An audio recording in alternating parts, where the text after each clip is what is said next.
ಎಲ್ಲರಿಗೂ ನಮಸ್ಕಾರ. ನಾವು ಈ ಸೆಷನಲ್ಲಿ ಜನರಲ್ ಸ್ಟಡಿ ಆಫ್ ಡಿ ಬ್ಲಾಕ್ಸ್ನ ಓದೋಣ. ಏನೇನು ಇದೆ ಅಂದರೆ ಅಕಾರ್ಡಿಂಗ್ ಟು ಸೆಕೆಂಡ್ ಸೆಮ್ಮಲ್ಲಿ ಬರುತ್ತೆ BSc ಬ್ಯಾಂಗ್ಳೂರ್ ಯೂನಿವರ್ಸಿಟಿ ಸಿಲೆಬಸ್ ಪ್ರಕಾರ. ಸೊ ಎಲೆಕ್ಟ್ರಾನಿಕ್ ಕಾನ್ಫಿಗರೇಷನ್ ಇದೆ, atomic and ionic radii, ionisation energy, oxidation state, redox potential, spectral and magnetic properties, catalytic activity, interstitial compound formation, ಇದೆಲ್ಲನೂ ನಾವು ಡಿ ಬ್ಲಾಕಲ್ಲಿ ಓದೋಣ.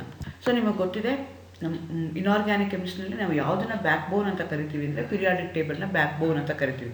ಸೊ ವಂಡರ್ಫುಲ್ ಟೇಬಲ್, ನೀವು ಪ್ರತಿ ಸಲ ನೋಡಿದಾಗೂ ಹೊಸ ಹೊಸ ವಿಚಾರಗಳು ಅದರಿಂದ ನಿಮಗೆ ತಿಳಿತಾ ಹೋಗುತ್ತೆ. ಸೊ ಕೆಮಿಸ್ಟ್ರಿ ಏನು ಓದ್ತಾ ಇರ್ತಾರಲ್ಲ ಅಂಥವ್ರಿಗೆ ಇದನ್ನು ಕಿಚನ್ ಅಂತ ಕನ್ಸಿಡರ್ ಮಾಡ್ಕೋಬೋದು, ಯೂನಿವರ್ಸ್ ಅಂತ ಕನ್ಸಿಡರ್ ಮಾಡ್ಕೋಬೋದು. So periodic table is everything. So it's a wonderful table that man has ever made. So periodic ನೀವು ನೋಡ್ತಾ ಇದ್ದರೆ ಬೇರೆ ಬೇರೆ ಥರ ಅರ್ಥ ಆಗ್ತಾ ಹೋಗುತ್ತೆ. ಸೊ ಇದು ನಾವು ಅಷ್ಟೇ ಅಲ್ಲದೆ ಪಿರಿಯಾಡಿಕ್ ಟೇಬಲ್ಲು ವರಕವಿ ದಾರಾ ಬೇಂದ್ರ ಧಾರವಾಡ ರೆಸಿಡೆನ್ಸಿನಲ್ಲೂ ನಿಮಗೆ ಕಾಣಿಸುತ್ತೆ. ಸೊ ಈ ಒಂದು is not A chemistry person, ಅವ್ರಿಗೂ ಪಿರಿಯಾಡಿಕ್ ಟೇಬಲ್ದು ಇಂಪಾರ್ಟೆನ್ಸ್ ಗೊತ್ತಿತ್ತು. ಹಾಗಾಗಿ ಅವ್ರ ಮನೆ ಏನಿದೆಯಲ್ಲ ಆ ಮನೆಯೊಳಗಡೆ ಇವತ್ತಿಗೂ ಅದು ಡಿಸ್ಪ್ಲೇ ಆಗಿದೆ. ಸೊ ನಮಗೆ ಕೆಮಿಸ್ಟ್ರಿ ಪರ್ಸನ್ಸ್ಗೆ ನಿಮಗೆ ಗೊತ್ತು, ನಾವೇನು ಮಾಡ್ತಾ ಇದ್ದೀವಿ, ಎಂಟೈರ್ ಪಿರಿಯಾಡಿಕ್ ಟೇಬಲ್ನ 4 ಗ್ರೂಪಾಗಿ ಡಿವೈಡ್ ಮಾಡಿದ್ದೀವಿ.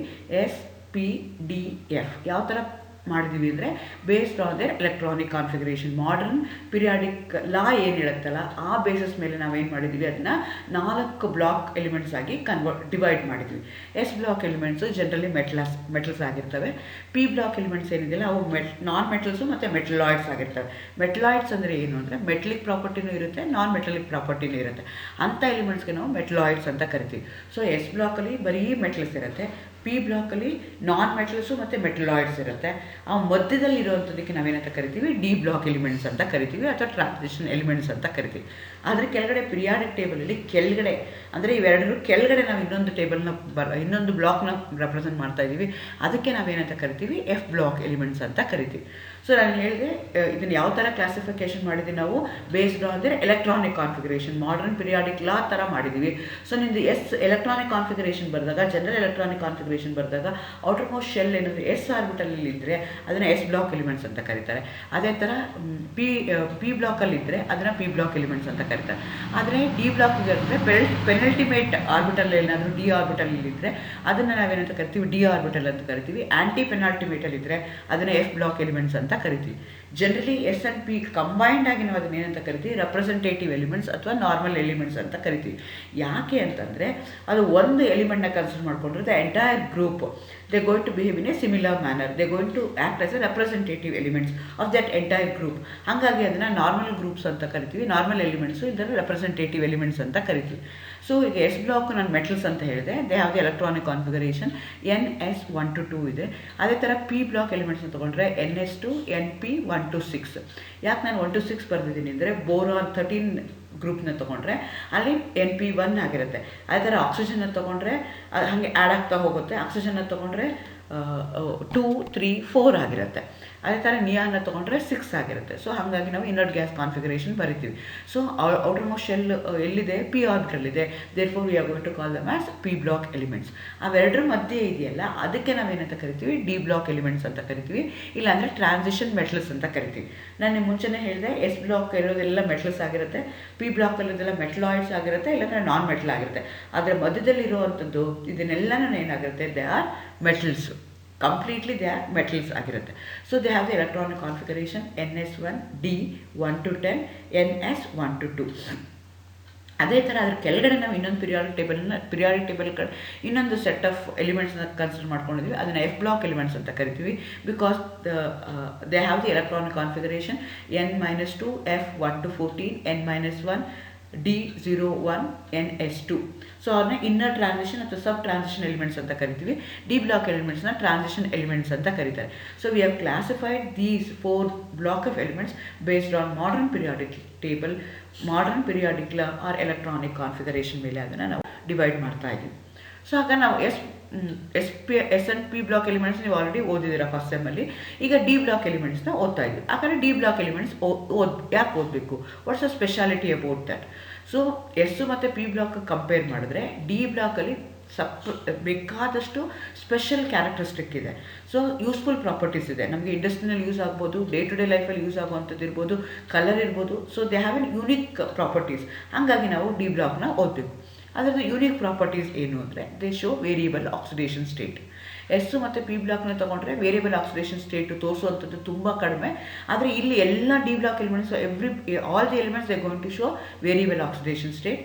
They are paramagnetism, they form colored compounds, they act as catalysts, they form large number of complex compounds, they form interstitial or non-stoichiometric compounds, more malleable and ductile, they are sonoric, high melting point irutte, they have high density, they act as a Lewis acid and Lewis base simultaneously. So because of all these special unique properties, we have to study D block elements. They have variable oxidation state, they show paramagnetism, they are colored, they act as catalyst, they are metallic in nature, they form complexes, they can form interstitial compounds, they have high melting point, high density, they act as Lewis acid and bases simultaneously. Because of all these properties, we have to study D block element. ಹಾಗಾದರೆ D block elements ಅಂದರೆ ಏನು? ನಾನೇನು ಹೇಳಿದೆ, S block elements ಮತ್ತು P block ಎಲಿಮೆಂಟ್ಸ್ನ ಹೇಗೆ ಹೇಳಿದೆ ನಾನು? Those are the elements which going to have the electronic configuration. When you consider the electronic configuration, outermost ಶೆಲ್ಲಲ್ಲಿ ಇರುವಂಥ ಎಲೆಕ್ಟ್ರಾನು ಯಾವ ಶೆಲ್ಲಲ್ಲಿ ಇರುತ್ತೋ ಅದನ್ನು ಅಂತ ಹೇಳಿದ್ವಿ. ಆದರೆ ಡಿ ಬ್ಲಾಕ್ ತೊಗೊಂಡ್ರೆ ಅದು ಔಟರ್ ಮೋಸ್ಟ್ ಶೆಲ್ಗಾಗಲ್ಲ, ಪೆನಲ್ಟಿಮೇಟ್ ಶೆಲ್ನ ನಾವು ಕನ್ಸಿಡರ್ ಮಾಡ್ಕೋಬೇಕು. ಆದರೆ ಅದನ್ನು ಮಾಡಿಫೈ ಮಾಡಿ ನಾವು ಹೆಂಗೆ ಡಿಫೈನ್ ಮಾಡ್ತೀವಿ ಡಿ ಬ್ಲಾಕ್ ಎಲಿಮೆಂಟ್ಸ್ ಅಂದರೆ, elements which have partially filled d orbital either in their atoms or in mostly common occurring oxidation state are called as d block elements. ನಾವು ಪೆನಲ್ಟಿಮೇಟಲ್ಲಿ ಇರುವಂಥ ಎಲಿಮೆಂಟ್ಸ್ ಅಂತ ಕನ್ಸಿಡರ್ ಮಾಡಿಕೊಂಡ್ರೆ, so they going to behave like a D block elements properties ಇದೆ. ನಾನು ಮುಂಚೆ ಹೇಳಿದಾಗೆ ಇದರಿಂದ ಹೇಳಿದಾಗೆ ಕಾಂಪ್ಲೆಕ್ಸ್ ಫಾರ್ಮೇಷನ್ ಮಾಡ್ತವೆ, ಕಲರ್ಡ್ ಆಗಿರ್ತವೆ, ಆಮೇಲೆ they are interstitial compounds formation ಎಲ್ಲ ಮಾಡ್ತವೆ. ಆದರೆ not only in the atomic form, also in the stable oxidation ಸ್ಟೇಟಲ್ಲೂ ಅವು ಬಿಹೇವ್ ಮಾಡ್ತವೆ.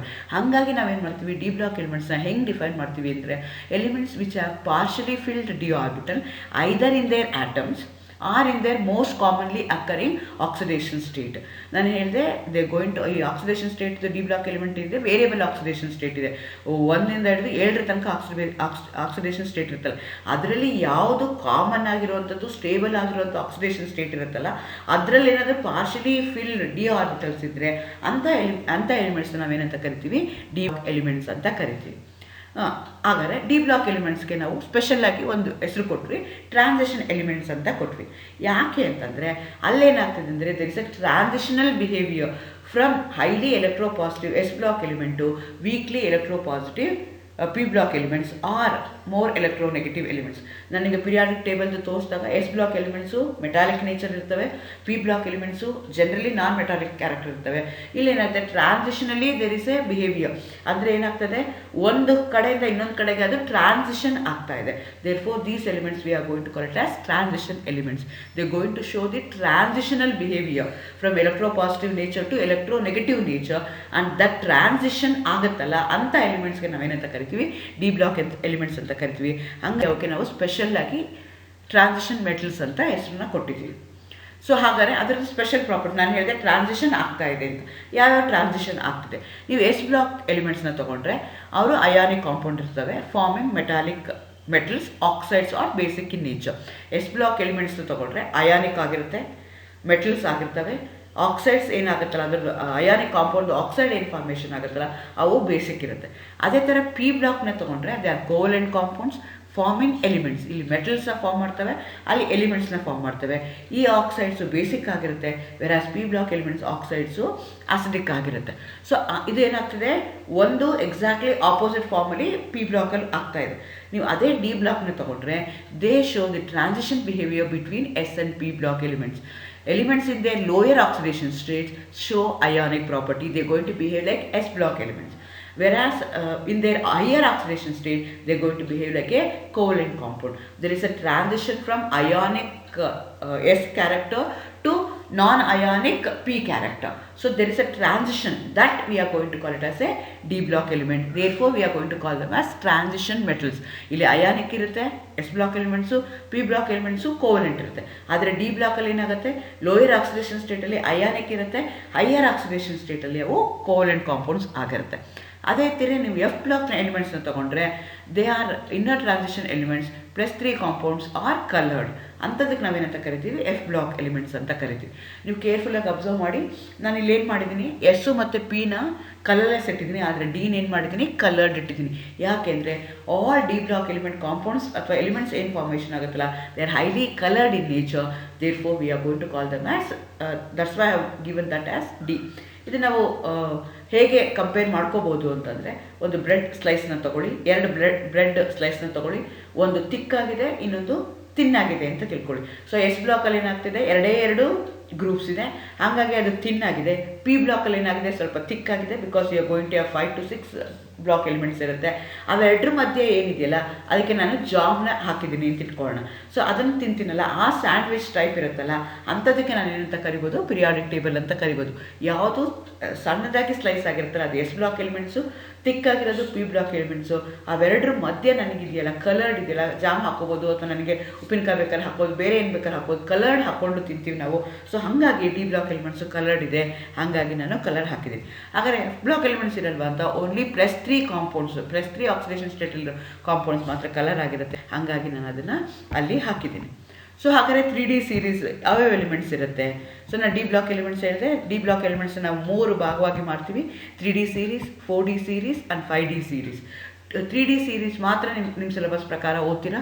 3D ಸೀರೀಸ್ನಲ್ಲಿ 21 to 29 ಆಗುತ್ತೆ, 4D ಸೀರೀಸ್ ಅಂದರೆ 39 to 47 ಆಗುತ್ತೆ, 5D ಸೀರೀಸ್ ಅಂದರೆ 57 to 79 ಆಗುತ್ತೆ.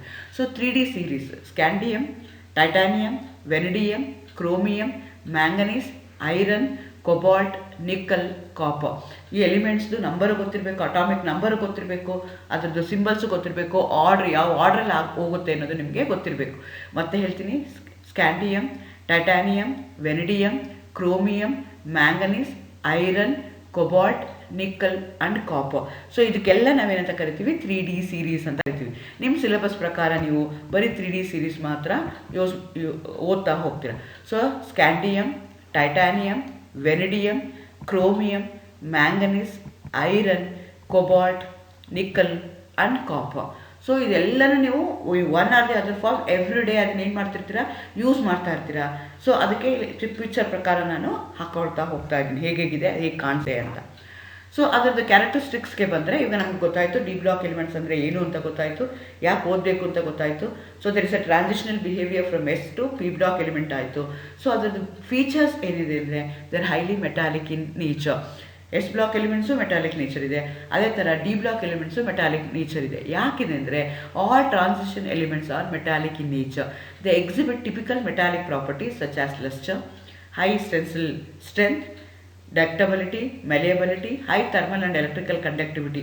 They show the gradual decrease in electropositive character in moving from left to right. ನಾನು ಹೇಳಿದೆ ಟ್ರಾನ್ಸಿಷನ್ ಆಗ್ತಾ ಇದೆ ಅಂತ. ಎಸ್ ಬ್ಲಾಕ್ ಎಲಿಮೆಂಟ್ಸ್ ಎಲ್ಲ ಏನಾಗಿರುತ್ತೆ, ಎಲೆಕ್ಟ್ರೋಪಾಸಿಟಿವ್ ಇದೆ, versus P block elements electronegative ಇದೆ. ಸೊ ಟ್ರಾನ್ಸಿಷನ್ ಆಗ್ತಾ ಇದೆ, ಹಾಗಾಗಿ ಎಲೆಕ್ಟ್ರೋಪಾಸಿಟಿವ್ ಕ್ಯಾರೆಕ್ಟರು ಅಥವಾ metallic character when you go in the periodic table it's from left to right decrease ಆಗ್ತಾ ಹೋಗುತ್ತೆ. ಸೊ ನೀವು ಅದನ್ನು ನಾನು ಹೇಳಿದೆ 3D ಸೀರೀಸ್ ಹೇಳಿದೆ, ಆ 3D ಸೀರೀಸ್ನ ಕನ್ಸಿಡರ್ ಮಾಡಿಕೊಂಡ್ರೆ ಮೆಟಾಲಿಕ್ ಕ್ಯಾರೆಕ್ಟರು ಈ ಕಡೆ ಲೆಫ್ಟ್ ಸೈಡಿಗೆ ಲೆಫ್ಟ್ ಟು ರೈಟ್ ಬರ್ತಾ ಹೋದಂಗೆ ಆಗ್ತಾ ಹೋಗುತ್ತೆ. And also they are going to have high melting and boiling point. All metals they are going to have high melting and boiling point. These are also going to have high melting and boiling point. This is due to strong metallic bond and presence of off-filled d orbitals in them. So ನಾನು metallic with respect to S ತೊಗೊಳ್ತಾ ಇದ್ದೀನಿ, S block elements ತೊಗೊಳ್ತಾ ಇದ್ದೀನಿ. ಪೊಟ್ಯಾಷಿಯಮ್ನ ತೊಗೊಂಡ್ರೆ melting point 63.7 ಇದೆ, calcium ತೊಗೊಂಡ್ರೆ 838 ಇದೆ, ಅದೇ ಸ್ಕ್ಯಾಂಡಿಯಮ್ ತೊಗೊಂಡ್ರೆ 1539 ಇದೆ. ಅದೇ ಥರ ನೀವು ಇದಕ್ಕೆ ಬಂದರೆ, ಯಾವುದಕ್ಕೆ ಕಾಪರ್ಗೆ ಬಂದರೆ 1083 ಇದೆ. ಸೊ ಹಾಗಾಗಿ ಏನಾಗ್ತಾ ಇದೆ, ಅಲ್ಲಿ ಮೆಟಾಲಿಕ್ ಕ್ಯಾರೆಕ್ಟ್ರು ಅಥವಾ ಅದೇನಾಗ್ತಾ ಇದೆ, ಬರ್ತಾ ಏನಾಗ್ತಾ ಇದೆ, ಫ್ರಮ್ ಈ ಕಡೆಯಿಂದ ಆ ಕಡೆಗೆ ಹೋದಾಗ ಮೆಟಾಲಿಕ್ ಕ್ಯಾರೆಕ್ಟ್ರು ಡಿಕ್ರೀಸ್ ಆಗ್ತಾ ಇದೆ, ಫ್ರಮ್ ಲೆಫ್ಟ್ ಟು ರೈಟ್ ಹೋದಾಗ ಡಿಕ್ರೀಸ್ ಆಗ್ತಾ ಇದೆ. ಹಾಗಾಗಿ ಮೆಟಾಲಿಕ್ ಬಾಂಡಿಂಗ್ ಏನಿದೆಯಲ್ಲ ಅದು ಕಡಿಮೆ ಆಗುತ್ತೆ, ಸ್ಟ್ರಾಂಗ್ ಮೆಟಾಲಿಕ್ ಬಾಂಡ್ ಇರಲ್ಲ, ಹಾಗಾಗಿ ಮೆಲ್ಟಿಂಗ್ ಪಾಯಿಂಟ್ ಏನಾಗ್ತಾ ಹೋಗುತ್ತೆ, ಡಿಕ್ರೀಸ್ ಆಗ್ತಾ ಹೋಗುತ್ತೆ. ಸೊ ಕ್ರೋಮಿಯಂ ತನಕ ಏನಾಗಿದೆ, ಮ್ಯಾಕ್ಸಿಮಮ್ ಇದೆ. ಕ್ರೋಮಿಯಂ ಮ್ಯಾಂಗನೀಸ್ ಆದಮೇಲೆ ಅದೇನಾಗ್ತಾ ಹೋಗ್ತಾ ಇದೆ, ಡಿಕ್ರೀಸ್ ಆಗ್ತಾ ಇದೆ. ಓಕೆ, ಹಾಗಾದರೆ ಅದರ ಎಲೆಕ್ಟ್ರಾನಿಕ್ ಕಾನ್ಫಿಗರೇಷನ್ ಏನಾಗಿರುತ್ತೆ.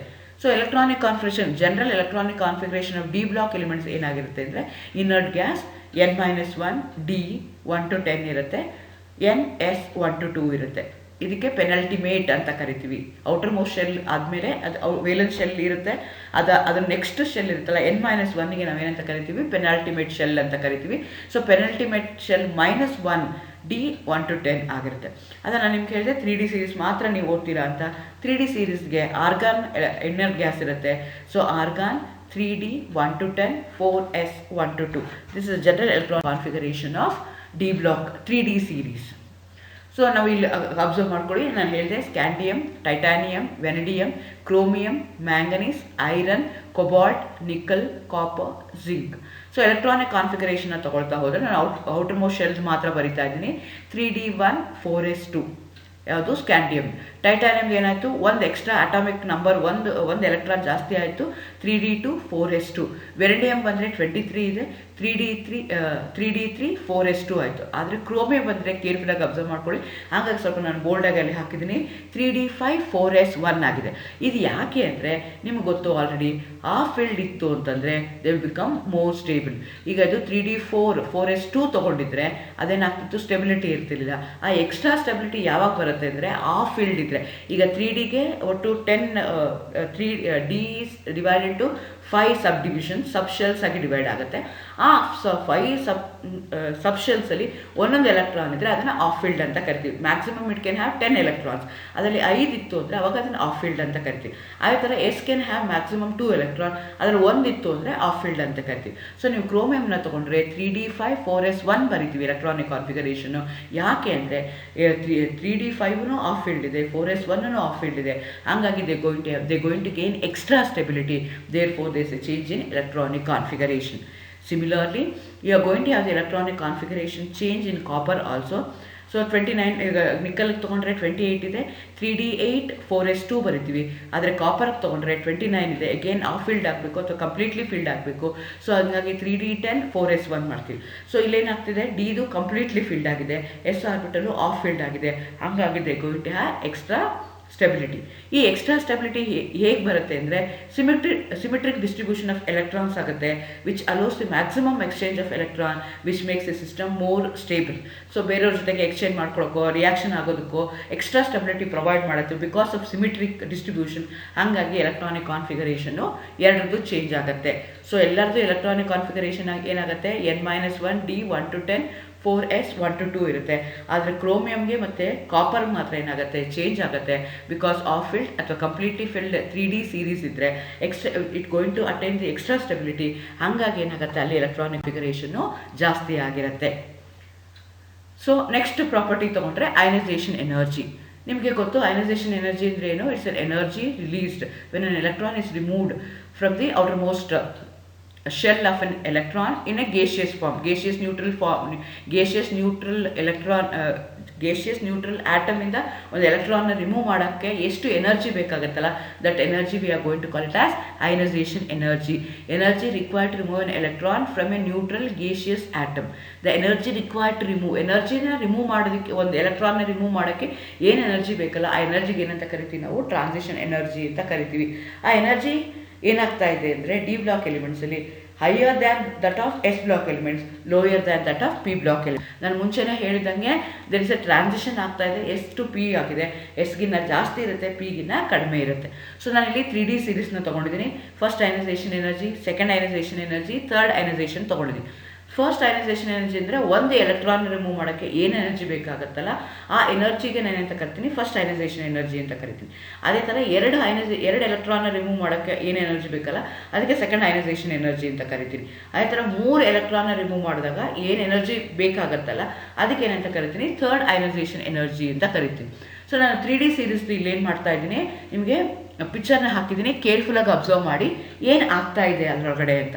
ಸೊ ನಿಮಗೆ ಫಸ್ಟ್ ಸೀರೀಸ್ನ ತೊಗೊಂಡ್ರೆ 3D series, first ionisation energy ತೊಗೊಂಡ್ರೆ ನೀವು, ಅಲ್ಲೇನಾಗ್ತಾ ಇದೆ ಅಂದರೆ ಇನ್ಕ್ರೀಸ್ ಆಗ್ತಾ ಇದೆ. ಹೆಂಗೆ 631 ಇದೆ, 658 ಇದೆ, 650 ಇದೆ, 652 ಇದೆ, 717 ಇದೆ, 759 ಇದೆ, 760 ಇದೆ, 736, 745 ಆಗಿದೆ. ಸೊ ಇಲ್ಲಿ ಏನಾಗ್ತಾ ಇದೆ ಅಂದರೆ ಇಟ್ಸ್ ಇನ್ ಬಿಟ್ವೀನ್ ಇದೆ ಅಂತ ಹೇಳಿದೆ. ಸೊ ಪರ್ಟಿಕ್ಯುಲರ್ಲಿ ಏನಾಗುತ್ತೆ, ಬಿಗಿನಿಂಗಲ್ಲಿ ಏನಾಗುತ್ತೆ, d block elements almost same ಇರುತ್ತೆ, ಆಮೇಲೆ ಏನಾಗುತ್ತೆ, ಕಡಿಮೆ ಆಗ್ತಾ ಹೋಗುತ್ತೆ. ಇದು ಯಾಕೆ ಅಂದರೆ the increase in ionisation energy is due to increase in nuclear charge. ನೀವು ಒಂದೊಂದು ಎಲೆಕ್ಟ್ರಾನ್ನ ಇನ್ಕ್ರೀಸ್ ಮಾಡ್ತಾ ಹೋದಂಗೆ ಅದೇ ಶೆಲ್ಗೆ ಏನು ಮಾಡ್ತಾ ಇದ್ದೀರಾ, ನೀವು ಒಂದೊಂದು ಎಲೆಕ್ಟ್ರಾನ್ನ ರಿಮೂವ್ ಮಾಡ್ತಾ ಹೋಗ್ತಾ ಇದ್ದೀರಾ. ರಿಮೂವ್ ಮಾಡ್ತಾ ಹೋದಂಗೆ ಏನಾಗ್ತಾ ಇದೆ, ನ್ಯೂಕ್ಲಿಯರ್ ಚಾರ್ಜು ಇನ್ಕ್ರೀಸ್ ಆಗ್ತಾ ಇದೆ. ಇನ್ಕ್ರೀಸ್ ಆಗ್ತಾ ಇದ್ದಾಗ ಏನಾಗ್ತಾ ಹೋಗುತ್ತೆ, ನಂದು ಅಯನೈಸೇಷನ್ ಎನರ್ಜಿನೂ ಇನ್ಕ್ರೀಸ್ ಆಗ್ತಾ ಹೋಗುತ್ತೆ. ಆದರೆ ಕೊನೆಗೆ ಬಂದರೆ ಏನಾಗುತ್ತೆ, ಡಿಕ್ರೀಸ್ ಆಗ್ತಾ ಇದೆ. ಯಾಕೆ ಅಂದರೆ ಅಲ್ಲಿ screening effect come into picture. So 2 ಥರ ಪ್ಯಾರಾಮೀಟರ್ನ ನಾವು ಕನ್ಸಿಡರ್ ಮಾಡ್ಕೋಬೇಕು. ಒಂದಕ್ಕೆ ನ್ಯೂಕ್ಲಿಯರ್ ಚಾರ್ಜ್ ಕನ್ಸಿಡರ್ ಮಾಡ್ಕೋಬೇಕು, ಇನ್ನೊಂದಕ್ಕೆ ಸ್ಕ್ರೀನಿಂಗ್ ಎಫೆಕ್ಟ್ ಅಂದರೆ ಏನು ಅಂತ ಕನ್ಸಿಡರ್ ಮಾಡ್ಕೋಬೇಕು. ಇವಾಗ ಏನಾಗ್ತಿದೆ ಅಂದರೆ, ಒಂದು ಎಲೆಕ್ಟ್ರಾನ್ ನಾನು ಶೆಲ್ ಇದೆ, ಆ ಶೆಲ್ಲಲ್ಲಿ ಏನು ಮಾಡಿದ್ದೀನಿ, ಒಂದು ಎಲೆಕ್ಟ್ರಾನ್ನ ರಿಮೂವ್ ಮಾಡಿದ್ದೀನಿ. ಆ ಎಲೆಕ್ಟ್ರಾನ್ನ ರಿಮೂವ್ ಮಾಡಿದ್ರೆ ಏನಾಗ್ತಾ ಇದೆ, effective nuclear charge remains the same towards the central atom. Central nucleus ಜೊತೆಗೆ force of attraction towards the nucleus ಏನಾಗ್ತಾ ಇದೆ, ಜಾಸ್ತಿ ಆಗ್ತಾ ಇದೆ. ಬಿಕಾಸ್ ಯು ರಿಮೂವ್ 1 ಎಲೆಕ್ಟ್ರಾನ್, ಹಾಗಾಗಿ it is attracted more towards that. ಆದರೆ ಅದ್ರ ಜೊತೆಗೆ ಏನಾಗ್ತಿದೆ ಅಂದರೆ ಸೈಜು ದೊಡ್ಡದು ಆಗ್ತಾ ಹೋದಂಗೆ, ಸೊ ಸ್ಕ್ಯಾಂಡಿಯಮ್ ಟು ನೀವು ಕಾಪರ್ನ ಕನ್ಸಿಡರ್ ಮಾಡ್ತಾ ಹೋದಂಗೆ ಸೈಜ್ ಜಾಸ್ತಿ ಆಗ್ತಾ ಹೋದಂಗೆ ಏನಾಗ್ತಾ ಇದೆ, ಸ್ಕ್ರೀನಿಂಗ್ ಎಫೆಕ್ಟೂ ಜಾಸ್ತಿ ಆಗ್ತಾ ಹೋಗುತ್ತೆ. ಸೊ ಸ್ಕ್ರೀನಿಂಗ್ ಎಫೆಕ್ಟ್ ಇರೋದಕ್ಕೋಸ್ಕರ ಸೊ ಅದು ಇದು ಏನದು ನ್ಯೂಕ್ಲಿಯರ್ ಚಾರ್ಜ್ನ ಅದು ವಿಥೆಲ್ಡ್ ಮಾಡುತ್ತೆ. ಸೊ ಹಾಗಾಗಿ ಏನಾಗುತ್ತೆ, increase in ionisation energy along the period of the D block elements is very small. First ionisation energy, ಅದೇ ಸೆಕೆಂಡ್ ಅಯನೈಸೇಷನ್ ಎನರ್ಜಿ ಆದರೆ ಸ್ವಲ್ಪ ಇನ್ಕ್ರೀಸ್ ಆಗುತ್ತೆ. ಥರ್ಡ್ ಅಯನೈಸೇಷನ್ ಆದರೆ ಟುವರ್ಡ್ಸ್ ದಿ ಎಂಡ್ ಏನಾಗ್ತಾ ಹೋಗುತ್ತೆ, ಇನ್ಕ್ರೀಸ್ ಆಗ್ತಾ ಹೋಗುತ್ತೆ. ಸೊ ನೆಕ್ಸ್ಟ್ ಪ್ರಾಪರ್ಟಿ ಕನ್ಸಿಡರ್ ಮಾಡಿಕೊಂಡ್ರೆ atomic radii. Atomic radii of the transition elements are smaller than that of S block elements and larger than that of P block elements. ಅದೇ ಹೇಳಿದಂಗೆ transition ಆಗ್ತಿದೆ ಅಂತ. Again, atomic radii ಅಂದರೆ ಏನು, the distance between the centre and the outer most shell. ಅವೆರಡರ ಮಧ್ಯೆ ಇರೋ ಡಿಸ್ಟೆನ್ಸ್ಗೆ ನಾವೇನಂತ ಕರಿತೀವಿ, ಅಟಾಮಿಕ್ ರೇಡಿಯೈ ಅಥವಾ ಅಯಾನಿಕ್ ರೇಡಿಯೈ ಅಂತ ಕರಿತಾ ಹೋಗ್ತೀವಿ. Atomic radii of 3D series transition elements generally decreases with increase in atomic number. ನಾನು ಕೊಟ್ಟಿದ್ದೀನಿ ಅಟಾಮಿಕ್ ನಂಬರ್ ಏನಾಗ್ತಿದೆ ಅಂತ ಕೇರ್ಫುಲ್ಲಾಗಿ ನೋಡಿ. ಪೊಟ್ಯಾಷಿಯಮ್ ಇದೆ, ಕ್ಯಾಲ್ಶಿಯಮ್. ಎಗೆ ನಾನು ವಿತ್ ರೆಸ್ಪೆಕ್ಟ್ ಟು ನಾನು ಎಸ್ ಬ್ಲಾಕು ತೊಗೊಳ್ತಾ ಇದ್ದೀನಿ, ಕಂಪೇರ್ ಮಾಡ್ಕೊಳ್ಳೋಕೆ ಈಸಿ ಆಗಲಿ ಅಂತ ಟ್ರಾನ್ಸಿಷನ್ ಆಗ್ತಿದೆ ಅಂತ. Scandium, titanium, vanadium, chromium, manganese, iron, cobalt, nickel, copper, zinc. So ನೀವು ಕೇರ್ಫುಲ್ಲಾಗಿ ಅಯನೈಸೇಷನ್ ಅಟಾಮಿಕ್ ರೇಡಿಯಸ್ನ ನೋಡಿ. ಸೊ ಸ್ಕ್ಯಾಂಡಿಯಮಲ್ಲಿ ಮ್ಯಾಕ್ಸಿಮಮ್ ಇದೆ, 162 ಇದೆ. ಆಮೇಲೆ ಏನಾಗ್ತಾ ಇದೆ, ಡಿಕ್ರೀಸ್ ಆಗ್ತಾ ಇದೆ. ಆದರೆ ಮ್ಯಾಂಗನೀಸಿಗೆ ಬಂದಾಗ ಮತ್ತೆ ಇನ್ಕ್ರೀಸ್ ಆಯಿತು. ಮತ್ತು ಐರನ್ ಬಂದಾಗ, ಕೊಬಾಲ್ಟಿಗೆ ಬಂದಾಗ, ನಿಕ್ಕಲ್ ಬಂದಾಗ ಡಿಕ್ರೀಸ್ ಆಯಿತು. ಕಾಪರ್ ಬಂದಾಗ ಮತ್ತೆ ಅದೇನಾಯಿತು, ಇನ್ಕ್ರೀಸ್ ಆಯಿತು. ಸೊ ಯು ಶುಡ್ ಅನಲೈಸ್ ಯಾಕೆ ಇನ್ಕ್ರೀಸ್ ಆಗ್ತಾ ಇದೆ, ಯಾಕೆ ಡಿಕ್ರೀಸ್ ಆಗ್ತಾ ಇದೆ ಅಟಾಮಿಕ್ ರೇಡಿಯೇ. ಬಿಗಿನಿಂಗಲ್ಲಿ ಏನಾಯಿತು, ಡಿಕ್ರೀಸ್ ಆಯಿತು. ಆಮೇಲೆ ಏನಾಯಿತು, ಮ್ಯಾಕ್ಸಿಮಮ್ ಆಯಿತು. ಆಮೇಲೆ ಮತ್ತೆ ಡಿಕ್ರೀಸ್ ಆಯಿತು. ಮತ್ತೆ ಆಮೇಲೆ ಅದೇನಾಯಿತು, ಮ್ಯಾಕ್ಸಿಮಮ್ ಆಯಿತು.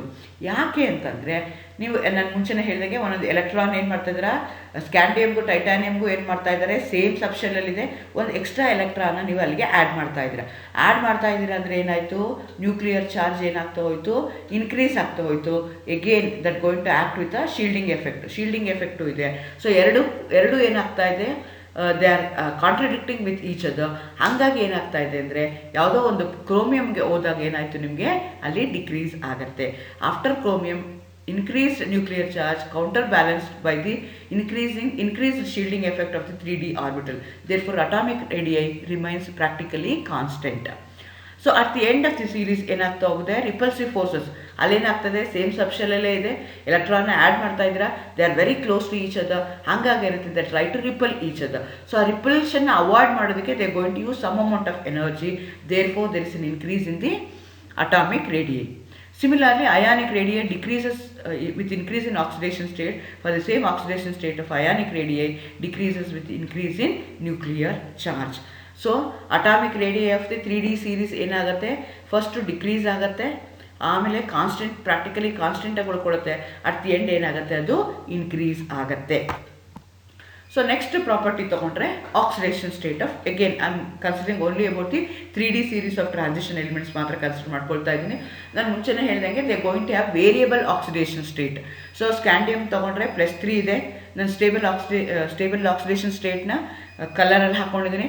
ಟೈಟಾನಿಯಮ್ಗಾದರೆ +4 is an stable oxidation state or common oxidation state. ವೆನಿಡಿಯಮ್ಗಾದರೆ +5, ಕ್ರೋಮಿಯಮ್ಗಾದರೆ +6. ಆದರೆ manganese can show +2, +4 and +7. Again chromium +3 ಮತ್ತು +6 ಇದೆ. ಮ್ಯಾಂಗನೀಸ್ಗಾದರೆ +2, +4, +7 ಇದೆ. ಐರನ್ಗಾದರೆ +2, +3 ಇದೆ. ಕೊಬಾಲ್ಟ್ಗಾದರೆ +2, +3 ಇದೆ. ಅದೇ ಥರ ನಿಕ್ಕಲ್ಗಾದರೆ +2 ಇದೆ. ಕಾಪರ್ಗಾದರೆ +2, +1 ಇದೆ.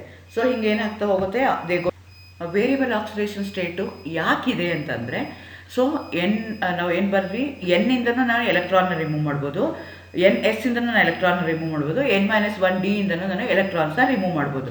ಸೊ ಅವೆರಡರ ಮಧ್ಯೆ ಅಯನೈಸೇಷನ್ ಎನರ್ಜಿ ಏನಾಗಿದೆ, ತುಂಬ ಕಡಿಮೆ ಇದೆ. ಹಾಗಾಗಿ ನಾನೇನು ಮಾಡ್ಬೋದು, I can easily remove either from the S ಆರ್ಬಿಟಲಿಂದ ಬೇಕಾದ್ರೆ ಒಂದು ಎಲೆಕ್ಟ್ರಾನ್ನ ರಿಮೂವ್ ಮಾಡ್ಬೋದು, ಇಲ್ಲ ಅಂತಂದರೆ ನಾನು N-1 D ಆರ್ಬಿಟಲಿಂದ ಎಲೆಕ್ಟ್ರಾನ್ ರಿಮೂವ್ ಮಾಡ್ಬೋದು. Thereby they going to have variable oxidation state. Manganese maximum ಇದೆ +7 ಇದೆ. ಆಮೇಲೆ compounds with lower oxidation states are ionic in nature, compounds with higher oxidation state are covalent in nature. ನಾನು ಮುಂಚೆನೇ ಹೇಳಿದಂಗೆ transition ಆಗ್ತಾ ಇದೆ S block ಎಲಿಮೆಂಟಿಂದ P block elements. Lower oxidation state ಇದ್ದಾಗ ಅಯಾನಿಕ್ ಇರುತ್ತೆ, they going to behave like S block elements. Higher oxidation state ಆದಾಗ they going to behave like p block element, they are covalent in nature. So ಹಾಗಾದರೆ next ಅದ್ರದ್ದು important feature ಏನು ಅಂದರೆ, they have a capacity to form complexes. All the transition metals, they have a unique property of forming complex compounds or coordination compounds. ಈ coordination compounds ಅಂದರೆ ಏನು ಅಂದರೆ, ಮಧ್ಯದಲ್ಲಿ metal ion ಇರುತ್ತೆ, ಅದು ಸುತ್ತ ನಮ್ಗೆ ಏನು ಮಾಡ್ತೀವಿ, ligands, either they may be negatively charge ಅಥವಾ ನ್ಯೂಟ್ರಲ್ ಇರುತ್ತೆ. They have a tendency to give the electron towards a central metal atom. ಅವೆರಡರ ಮಧ್ಯೆ ಕೋಆರ್ಡಿನೇಟ್ ಕೋವಲೆಂಟ್ ಬಾಂಡ್ ಫಾರ್ಮೇಷನ್ ಆಗಿರುತ್ತೆ. ಅಂಥ ಮಾಲಿಕ್ಯೂಲ್ಸ್ಗೆ ನಾವೇನಂತ ಕರಿತೀವಿ, ಕಾಂಪ್ಲೆಕ್ಸ್ ಅಂತ ಕರಿತೀವಿ, ಇಲ್ಲಾಂದರೆ ಕೋಆರ್ಡಿನೇಷನ್ ಕಾಂಪೌಂಡ್ಸ್ ಅಂತ ಕರಿತೀವಿ. ಮಧ್ಯದಲ್ಲಿ ಮೆಟಲ್ ಅಯಾನ್ ಇರುತ್ತೆ, it going to accept the electron from the ligands. ಆ ಲಿಗ್ಯಾಂಡ್ಸ್ ನೆಗೆಟಿವ್ಲಿ ಚಾರ್ಜ್ ಇರ್ಬೋದು, ಇಲ್ಲಾಂದರೆ ನ್ಯೂಟ್ರಲ್ ಇರಬೇಕು. ಲಿಗ್ಯಾಂಡ್ಸ್ ಅಂತ ಯಾಕೆ ಕರಿತೀವಿ ಅಂದರೆ, they have a tendency to give 2 electrons. ತಂದು 2 ಎಲೆಕ್ಟ್ರಾನ್ನ ಕೊಟ್ಟು ಕೋಆರ್ಡಿನೇಟ್ ಕೋವಲೆಂಟ್ ಬಾಂಡ್ ಫಾರ್ಮೇಷನ್ ಮಾಡುತ್ತೆ ವಿತ್ ಮೆಟಲ್. ಅಂಥ ಕಾಂಪೌಂಡ್ಸ್ಗೆ ನಾವೇನಂತೀವಿ, ಕಾಂಪ್ಲೆಕ್ಸ್ ಅಂತ ಕರಿತೀವಿ, ಇಲ್ಲ ಅಂತಂದರೆ ಕೋಆರ್ಡಿನೇಷನ್ ಕಾಂಪೌಂಡ್ಸ್ ಅಂತ ಕರಿತೀವಿ. ಸೊ ಇದು generally D block elements are acting as a metal ion, central metal ion ಬೇರೆನೂ ಇದೆ, but generally majority of the D block elements they going to form complexes. Metal ions ಅದೇ ಇರುತ್ತೆ. ಯಾಕೆ ಆ metal ions ಅದು ಆಗ್ತವೆ ಅಂದರೆ, because of small size, high nuclear charge, availability of D vacant orbitals of right type of energy, and to accommodate lone pair of electron donated by the ligands. ನಾನು ಮುಂಚೆನೇ ಹೇಳಿದೆ, ಕೋಆರ್ಡಿನೇಷನ್ ಕಾಂಪೌಂಡ್ಸ್ ಅಂದ್ರೇನು, ಮಧ್ಯದಲ್ಲಿ metal ಇದೆ, ಆ metal ion ಏನು ಮಾಡಬೇಕು, ion ಆಗಿರುತ್ತೆ, ಅದು ಪಾಸಿಟಿವ್ಲಿ ಚಾರ್ಜ್ ಇರುತ್ತೆ, they are highly electropositive in nature, metallic nature ಇರುತ್ತೆ. It going to take the electron from the ligands which are surrounded by the metal. So ಇದು ಯಾಕೆ ತೊಗೊಳುತ್ತೆ ಅಂದರೆ, ಸೆಂಟ್ರಲ್ ಮೆಟಲ್ ಅಯಾನ್ ಏನಿದೆಯಲ್ಲ, D block element ಏನಿದೆಯಲ್ಲ, ಅದಕ್ಕೆ vacant D orbital ಇದೆ, ಚಿಕ್ಕ ಸೈಜ್ ಇದೆ, ನ್ಯೂಕ್ಲಿಯರ್ ಚಾರ್ಜು ಜಾಸ್ತಿ ಇದೆ. ಆಮೇಲೆ ಅದು ಕೊಟ್ಟಿದ ತಕ್ಷಣ ಡಿ ಬ್ಲಾಕ್ ಎಂಟಿ ಡಿ ಬ್ಲಾಕ್ ಇರೋದಕ್ಕೋಸ್ಕರ ಆ ಲೋನ್ ಪೇರ್ ಆಫ್ ಎಲೆಕ್ಟ್ರಾನ್ಸ್ನ ಇದು ಹಂಗಾಗಿ ಅಲ್ಲಿ ಏನಾಗುತ್ತೆ, ನಿಮಗೆ ಉಳ್ಕೊಳ್ತಾ ಹೋಗುತ್ತೆ. ಯಾಕಂದರೆ ಕಾಮನ್ ಎಕ್ಸಾಂಪಲ್ ಏನು ಅಂದರೆ, EDTA ಕಾಂಪ್ಲೆಕ್ಸ್ ಇದೆ. EDTA can make a complex with lead ಜೊತೆ ಕಾಂಪ್ಲೆಕ್ಸ್ ಮಾಡ್ಬೋದು, ನಾನು ಅದನ್ನು ಹಾಕಿದ್ದೀನಿ. ನಿಕ್ಕಲ್ ಜೊತೆ ಮಾಡ್ಬೋದು, ಮೆಗ್ನೀಷಿಯಮ್ ಜೊತೆ ಮಾಡ್ಬೋದು, ಪ್ಲಾಟಿನಮ್ ಜೊತೆ ಮಾಡ್ಬೋದು. EDTA going to make a complex with many D block elements. ಇಲ್ಲ PB ಜೊತೆಗೆ ಹಾಕಿದ್ದೀನಿ. ಆ ಥರ coordination compounds in living system. ನಾನು ಇಲ್ಲಿ ಏನು ಮಾಡಿದ್ದೀನಿ, ಐರನ್ದು ತೊಗೊಂಡಿದ್ದೀನಿ. Iron going to make a complex with many living ಸಿಸ್ಟಮ್ಸಲ್ಲಿ ಬೇರೆ ಬೇರೆ ಕಡೆಗೆ ಪ್ರೋಟೀನ್ ಜೊತೆಗಾಗಿದೆ, ಪರ್ಫ್ರಿನ್ ಜೊತೆಗಾಗಿದೆ, ಪೊರಮಾರ್ಫಿನ್ ಆಗಿದೆ, ಹೀಗೆ ಬೇರೆ ಬೇರೆ ಜೊತೆಗೆ ಕಂಬೈನ್ ಆಗಿರೋದು ತೊಗೊಂಡಿದ್ದೀನಿ. ಸೊ ನಮಗೆ ಇಂಪಾರ್ಟೆಂಟ್ ಕಾಂಪ್ಲೆಕ್ಸ್ ಯಾವುದು ಅಂದರೆ, ಆ್ಯಂಟಿ ಕ್ಯಾನ್ಸರ್ ಡ್ರಗ್ಗಾಗಿ ಯೂಸ್ ಮಾಡ್ತೀವಿ, ಸಿಸ್ ಪ್ಲಾಟಿನ್ ಅಂತ ಯೂಸ್ ಮಾಡ್ತೀವಿ. So it's A formula platinum ammonia twice Cl2. ಅಂದರೆ ಪ್ಲಾಟಿನಮ್ ಮ್ಯಾಕ್ಸಿಮಮ್ಮು ನನಗೆ ಇಟ್ ಕ್ಯಾನ್ ಹ್ಯಾವ್ 4 ಲಿಗ್ಯಾಂಡ್ಸ್ ಇರ್ಬೋದು, 2 ಅಮೋನಿಯಾ ಇದೆ, 2 ಕ್ಲೋರಿನ್ ಇದೆ. ಅಂಥ ಮಾಲಿಕ್ಯೂಲ್ಗೆ ನಾವೇನಂತ ಕರಿತೀವಿ, ಪ್ಲಾಟಿನ್ ಅಂತ ಕರಿತೀವಿ. ಎಗೇನ್ ಅಲ್ಲಿ 2 ಫಾರ್ಮ್ ಇರ್ಬೋದು, ಒಂದು ಸಿಸ್ ಫಾರ್ಮ್ ಇರ್ಬೋದು, ಒಂದು ಟ್ರಾನ್ಸ್ ಫಾರ್ಮ್ ಇರ್ಬೋದು. ವೇರ್ ಆ cis form can be used as a drug for blood cancer. So commercially it is ಜಿವೋಕ್ ಅಂತ ಸಿಗುತ್ತೆ. ಸೊ ಅದು ಯೂಸ್ ಮಾಡ್ತಾರೆ. ಆ್ಯಕ್ಚುಲಿ ಇಲ್ಲಿ ಏನಾಗುತ್ತೆ ಅಂದರೆ, ಅದು ಹೆಂಗೆ ಅವಾಯ್ಡ್ ಮಾಡುತ್ತೆ ಅಂದರೆ, ಇಲ್ಲಿ ನಾನು ಕೊಟ್ಟಿದ್ದೀನಿ. ಆ ಸಿಸ್ಪ್ಲಾಟಿನ್ ಏನು ಮಾಡುತ್ತೆ, DNA ಒಳಗಡೆ ಹೋಗಿ ಕಂಬೈನ್ ಆಗುತ್ತೆ. It going to maintain the angle of 33 degrees. ಅದು ಒಂದಕ್ಕೊಂದು ಹತ್ತಿರ ಬರ್ದಂಗೆ, ಕ್ರಂಬಲ್ ಆಗ್ದಂಗೆ ತಡೆಯುತ್ತೆ. ಸೊ ಅವೆರಡರ ಮಧ್ಯೆ ಇರುವಂಥ ಆ್ಯಂಗಲ್ ಇದೆಯಲ್ಲ 33 ಡಿಗ್ರಿಗೆ ಅದು ಮೇಂಟೈನ್ ಮಾಡುತ್ತೆ. ಸೊ ಇದನ್ನು ಆ್ಯಂಟಿ ಕ್ಯಾನ್ಸರ್ ಡ್ರಗ್ ಆಗಿ ಯೂಸ್ ಮಾಡ್ತಾರೆ. So all these are complexes. ನಾನು ಹೇಳಿದೆ, ದೇ ಹ್ಯಾವ್ ಡಿ ಬ್ಲಾಕ್ ಎಲಿಮೆಂಟ್ಸ್ಗೆ ಕಾಂಪ್ಲೆಕ್ಸ್ ಫಾರ್ಮೇಷನ್ ಮಾಡುವಂಥ ನೇಚರ್ ಇದೆ ಅಂತ. ಅದಕ್ಕೆ ಇನ್ನೊಂದು ಇಂಪಾರ್ಟೆಂಟ್ ನೇಚರ್ ಇದೆ. All complexes that we have form generally they are coloured in nature. Most of the compounds of transition metals are coloured both in solid state and also in aqueous state. ಅದನ್ನು solid ಸ್ಟೇಟಲ್ಲೂ coloured ಆಗಿರ್ತವೆ, aqueous ಸ್ಟೇಟಲ್ಲೂ ಅದೇನಾಗಿರ್ತವೆ, coloured ಆಗಿರ್ತವೆ. ನೀರೊಳಗಡೆ ಹಾಕಿದಾಗೂ ಕಲರ್ನ ಅದು ಉಳಿಸ್ಕೊಡುತ್ತೆ. So transition ಇದು ಯಾಕೆ colour ಆಗುತ್ತೆ, transition elements. ಅದೇ ಥರ ಎಸ್ ಬ್ಲಾಕ್ ಎಲಿಮೆಂಟ್ಸ್ನ ಪಿ ಬ್ಲಾಕ್ ತೊಗೊಂಡ್ರೆ they may not be coloured. ಕಲರ್ಲೆಸ್ಸೇ ಇರುತ್ತೆ ಜನರಲಿ. ಆದರೆ ಡಿ ಬ್ಲಾಕ್ ಎಲಿಮೆಂಟ್ಸ್ನ ತೊಗೊಂಡ್ರೆ ಸಾಲಿಡ್ ಸ್ಟೇಟಲ್ಲಿ ಮತ್ತು ಎಕ್ವಿಯಸ್ ಸೊಲ್ಯೂಷನ್ಸಲ್ಲೂ ಅವು ಕಲರ್ಡ್ ಆಗಿರ್ತವೆ. ಯಾಕೆ ಅಂದರೆ ಬಿಕಾಸ್ ಆಫ್ ಡಿ ಟ್ರಾನ್ಸಿಷನ್. ಏನು ಅಂತ ಹೇಳ್ತೀನಿ. ಸೊ ನಿಮ್ಮದು ಡಿ ಆರ್ಬಿಟಲ್ಸ್ ಇದೆ ಅಂತ ಹೇಳಿದೆ. ಆ ಡಿ ಆರ್ಬಿಟಲ್ಸ್ ಏನಾಗುತ್ತೆ, ವಿಸಿಬಲ್ ಲೈಟ್ ಬಿದ್ದಾಗ ಅದೇನಾಗುತ್ತೆ, ದೇ ಗೋಯಿಂಗ್ ಟು ಸ್ಪ್ಲಿಟ್. ತಮ್ಮಷ್ಟಕ್ಕೆ ತಾವೇನು ಮಾಡುತ್ತೆ, ಆ ಎನರ್ಜಿನ ಅಬ್ಸರ್ವ್ ಮಾಡಿಕೊಂಡು ತನ್ನಷ್ಟಕ್ಕೆ ತಾನೇ ಏನಾಗ್ತವೆ, ಸ್ಪ್ಲಿಟ್ ಆಗ್ತವೆ. ಆ ಸ್ಪ್ಲಿಟ್ ಆಗುವಂಥ ಇದಕ್ಕೆ ಪ್ರೋಸೆಸ್ಗೆ ನಾವೇನಂತ ಕರಿತೀವಿ, ಸ್ಪ್ಲಿಟ್ಟಿಂಗ್ ಅಂತ ಕರಿತೀವಿ. ಅದು ಈಕ್ವಲ್ ಆಗಲ್ಲ, ಅನ್ಈಕ್ವಲ್ ಹಾಫ್ಸ್ ಆಗಿ ಅದು ಡಿವೈಡ್ ಆಗುತ್ತೆ. ಆ ಸ್ಪ್ಲಿಟ್ಟಿಂಗಿಗೆ ನಾವೇನಂತ ಕರಿತೀವಿ, ಕ್ರಿಸ್ಟಲ್ ಫೀಲ್ಡ್ ಸ್ಪ್ಲಿಟ್ಟಿಂಗ್ ಅಂತ ಓದ್ತೀವಿ. ಸೊ ಇಲ್ಲಿ ಕೊಟ್ಟಿದ್ದೀನಿ ನೋಡಿ, ನಾನು ಡಿ ಬ್ಲಾಕ್ ಎಲಿಮೆಂಟ್ಸ್ದು 5 ಬ್ಲಾಕ್ಸ್ನ ತೊಗೊಂಡಿದ್ದೀನಿ. ಅದಕ್ಕೆ isolated transition metal atom without observing the energy. Isolate ಮಾಡೋದು ಕಷ್ಟ, ಬಟ್ ಐಸೋಲೇಟ್ ಮಾಡಿದ್ದೀವಿ ಅಂತ ಇಮ್ಯಾಜಿನ್ ಮಾಡ್ಕೊಳ್ಳೋಣ. ಅದಕ್ಕೆ ಯು ವಿ ಲೈಟ್ ಬಿದ್ದ ತಕ್ಷಣ ಏನಾಗುತ್ತೆ ಅಂದರೆ, they going to split themselves into 2 set of orbitals. ಇದು 5 ಏನಾಗಿರುತ್ತೆ, ಡಿಜನ್ರೇಟ್ ಆಗಿರುತ್ತೆ. ಇದೆಲ್ಲ ಏನಾಗಿರುತ್ತೆ, ಸೇಮ್ ಎನರ್ಜಿ ಇರುತ್ತೆ. ಆದರೆ ಇಲ್ಲಿಗೆ ಬಂದಾಗ ಏನಾಗುತ್ತೆ, ಅದು ಡಿಜನ್ರೇಟ್ ಆಗುತ್ತೆ. ಸೊ ಡಿಜನ್ರೇಟ್ ಏನು, ಬೇರೆ ಬೇರೆ ಅನ್ಈಕ್ವಲ್ ಹಾಫ್ಸ್ ಆಗಿ ಅವು ಡಿವೈಡ್ ಆಗುತ್ತೆ. ಅವೆರಡರ ಮಧ್ಯೆ ಇರುವಂಥ ಎನರ್ಜಿಗೆ ನಾವೇನಂತ ಕರಿತೀವಿ, ಕ್ರಿಸ್ಟಲ್ ಫೀಲ್ಡ್ ಸ್ಪ್ಲಿಟಿಂಗ್ ಎನರ್ಜಿ ಅಂತ ಕರಿತೀವಿ. ಸೊ ಬಿಕಾಸ್ ಆಫ್ ದಿಸ್ ಅಲ್ಲೇನಾಗುತ್ತೆ, ನೀವು ಲೈಟ್ ಹಾಕಿದ ತಕ್ಷಣ ಏನು ಮಾಡುತ್ತೆ, they going to move from one energy level to another energy level. There is an excitation, d transition ಆಗುತ್ತೆ. ಸೊ ಹಾಗಾಗಿ they become high coloured in nature. The energy involved in DD transition is quantized, hence absorb a definite wavelength from visible radiations of EMR. The remaining unabsorbed wavelength of visible radiation are transmitted as a complementary color. ಯಾಕೆ ಏನು ಮಾಡುತ್ತೆ, D D transition ಅದನ್ನೆಲ್ಲ ಕ್ವಾಂಟೈಸ್ ಮಾಡ್ತಾರೆ. ಅಲ್ಲಿಂದ ಅಲ್ಲಿಗೆ move ಆಗಿ ಎಷ್ಟು energy ಅದು ಅಬ್ಸರ್ವ್ ಮಾಡ್ಕೊಂಡಿದೆ ಅಂತ. ಅದು ಅನ್ಸ್ಟೇಬಲ್ ಸ್ಟೇಟಲ್ಲಿರುತ್ತೆ. Again it has to come back to lower energy state. ಅದು ಲೋಯರ್ ಎನರ್ಜಿ ಸ್ಟೇಟಿಗೆ ಬಂದಾಗ ಅಂದರೆ ಯೂಸ್ ಮಾಡದೇ ಇರುವಂಥದ್ದು, ಅಬ್ಸರ್ವ್ ಆಗಿಲ್ಲದೆ ಇರೋವಂಥ ಲೈಟ್ ಏನು ಮಾಡುತ್ತೆ, ಮತ್ತು ಅದು ಟ್ರಾನ್ಸ್ಮಿಟ್ ಮಾಡುತ್ತೆ. ಅದು ಏನು ಬರ್ತಲ್ಲ ಅದಕ್ಕೆ ಕಾಂಪ್ಲಿಮೆಂಟ್ರಿ ಕಲರ್ ಆಗಿ ನಮಗೆ ಕಾಣಿಸ್ತಾ ಹೋಗುತ್ತೆ. ಈಗ 700 ನ್ಯಾನೋಮೀಟರ್ ಟು 650 ನ್ಯಾನೋಮೀಟರ್ ಇದ್ದರೆ ಆ ಕಲರ್ ಇರುತ್ತೆ. 650 ಟು 850 ಇತ್ತಂದರೆ ಈ ಕಲರ್ ಇರುತ್ತೆ. ಆ ಥರ 580 ಟು 560 ಇದ್ದರೆ ನಿಮ್ಗೆ ಯಾವ ಕಲರ್ ಇರುತ್ತೆ, ಯೆಲ್ಲೋ ಕಲರ್ ಕಾಣುತ್ತೆ. ಅದಕ್ಕೆ ಕಾಂಪ್ಲಿಮೆಂಟ್ರಿ ಕಲರ್ ನಿಮಗೆ ಕಾಣ್ತಾ ಹೋಗುತ್ತೆ. ಸೊ ಅಗೇನ್ ನಾನು ನಿಮ್ಗೆ ಹೇಳಿದೆ, they play very important role in colour, giving the colour ಅಂತ. ನಾನು ಪರ್ಟಿಕ್ಯುಲರ್ ಎಕ್ಸಾಂಪಲ್ ತೊಗೊಂಡಿದ್ದೀನಿ. ನಿಕ್ಕಲ್ ಸಲ್ಫೇಟ್ನ ನಾನು ಏನು ಮಾಡಿದ್ದೀನಿ, ವಾಟರಲ್ಲಿ ಡಿಸಾಲ್ವ್ ಮಾಡಿದ್ದೀನಿ. ನಾನು ಮುಂಚೆನೇ ಹೇಳಿದೆ, all D block elements both in solid state and also in aqueous state they are going to have color. So nickel ಸಲ್ಫೇಟ್ನ ನಾನು ನೀರೊಳಗಡೆ ಹಾಕಿದ ತಕ್ಷಣ ಏನಾಯ್ತದು, ಗ್ರೀನ್ ಕಲರ್ ಆಯಿತು. ಅದಕ್ಕೆ ನಾನು ಏನು ಮಾಡ್ತಾ ಇದ್ದೀನಿ, ಅಮೋನಿಯಾ ಆ್ಯಡ್ ಮಾಡ್ತಾ ಇದ್ದೀನಿ. ಅಮೋನಿಯಾ ಆ್ಯಡ್ ಮಾಡಿದ ತಕ್ಷಣ ಅದೇನಾಯಿತು, ಬ್ಲೂ ಕಲರ್ ಆಗಿ, ಬ್ಲೂ ವೈಲೆಟ್ ಕಲರ್ ಆಗಿ ಚೇಂಜ್ ಆಯಿತು. ಯಾಕೆ ಅಂದರೆ ಇನ್ನು ಫಸ್ಟ್ ಕೇಸಲ್ಲಿ ಏನಾಗ್ತಾ ಇತ್ತು ಅಂದರೆ ಅದು ಕಾಂಪ್ಲೆಕ್ಸ್ ಫಾರ್ಮೇಷನ್ ಆಗಿತ್ತು. ಆ ಕಾಂಪ್ಲೆಕ್ಸ್ ಫಾರ್ಮೇಷನ್ ಏನಾಗಿತ್ತು, ನಿಕ್ಕಲ್ ವಾಟರ್ ಕಾಂಪ್ಲೆಕ್ಸ್ ಆಗಿತ್ತು. ಆದರೆ ಬ್ಲೂ ಕಲರ್ ಬಂದಾಗ ನಿಕ್ಕಲ್ ಅಮೋನಿಯಾ ಕಾಂಪ್ಲೆಕ್ಸ್ ಆಯಿತು. ನಿಕ್ಕಲ್ 6H2O ಜೊತೆಗೆ 6 ಮಾಲಿಕ್ಯೂಲ್ ಜೊತೆಗೆ ಅದೇನಾಗ್ತಿತ್ತು, +2 ಅಯಾನ್ಸ್ ಫಾರ್ಮೇಷನ್ ಆಗಿತ್ತು. ಹಾಗಾಗಿ ಅದು ಗ್ರೀನ್ ಕಲರ್ ಇತ್ತು. When you consider with nickel with ammonia you are going to have blue colour, violet blue colour ಬಂತು, ಡಾರ್ಕ್ ಕಲರ್ ಬಂತು. ಸೊ ನಿಮ್ಗೆ ಏನಾಗುತ್ತೆ, ಲಿಗ್ಯಾಂಡ್ ಚೇಂಜ್ ಆದ ಕಲರ್ನು ಚೇಂಜ್ ಆಗ್ತಾ ಹೋಗುತ್ತೆ. So they play very important role. ನಾನು ಏನು ಮಾಡಿದ್ದೀನಿ, ಇನ್ನೊಂದು ಎಕ್ಸಾಂಪಲ್ ತೊಗೊಳ್ತಾ ಇದ್ದೀನಿ. ಇಲ್ಲಿ ವೆನಡಿಯಂ ಪೆಂಟಾಕ್ಸೈಡ್ನ ತೊಗೊಳ್ತಾ ಇದ್ದೀನಿ. Colour is related to oxidation state also. Oxidation state ಬೇರೆ ಆದಂಗೂ ಏನಾಗ್ತಾ ಹೋಗುತ್ತೆ, ಕಲರು ಚೇಂಜ್ ಆಗ್ತಾ ಹೋಗುತ್ತೆ. ನಾನೊಂದು ರಿಯಾಕ್ಷನ್ನ ತೊಗೊಳ್ತಾ ಇದ್ದೀನಿ. ಅದಕ್ಕೆ ವೆನಡಿಯಂ ಪೆಂಟಾಕ್ಸೈಡ್ ಮತ್ತು HCl ಹಾಕ್ತಾ ಇದ್ದೀನಿ. ಸೊ ಫಸ್ಟ್ ಕೇಸಲ್ಲಿ ನೋಡ್ಕೊಳ್ಳಿ, ವೆನಡಿಯಂ ಪೆಂಟಾಕ್ಸೈಡು ಅದು ಯಾವ ಫಾರ್ಮಲ್ಲಿದೆ, +5 ಆಕ್ಸಿಡೇಷನ್ ಸ್ಟೇಟಲ್ಲಿ. ಅದು ನಾನು ಮೈಕ್ರೋವೇವಲ್ಲಿ ಇಟ್ಬಿಟ್ಟು ರಿಯಾಕ್ಷನ್ಸ್ ಮಾಡ್ತಾ ಇದ್ದೀನಿ. ಆವಾಗ ಏನಾಗ್ತಾ ಇದೆ, +4 ಸ್ಟೇಟಿಗೆ ಬಂತು, 1 ಕಲರ್ ಬಂತು. +3 ಸ್ಟೇಟಿಗೆ ಬಂತು, 1 ಕಲರ್ ಬಂತು. +2 ಸ್ಟೇಟಿಗೆ ಬಂತು, 1 ಕಲರ್ ಬಂತು. ಇದನ್ನು ಯಾರು ಬೇಕಾದ್ರೂ ಈಸಿಯಾಗಿ ನೀವು ಮಾಡಿ ಹುಡುಗರಿಗೆ ತೋರಿಸ್ಬೋದು. ಸೊ ನೀವು ಕೇಳ್ಬೋದು, ಯಾಕೆ 4 ಕಲರ್ ಬರ್ತಾ ಇದೆ ಅಂದರೆ, vanadium have a 4 stable oxidation state, +5 to +2 ಇದೆ. ಹಾಗಾಗಿ ನಿಮ್ಗೆ ಏನಾಗುತ್ತೆ, ಆ ಕಲರು ಬರ್ತಾ ಹೋಗುತ್ತೆ.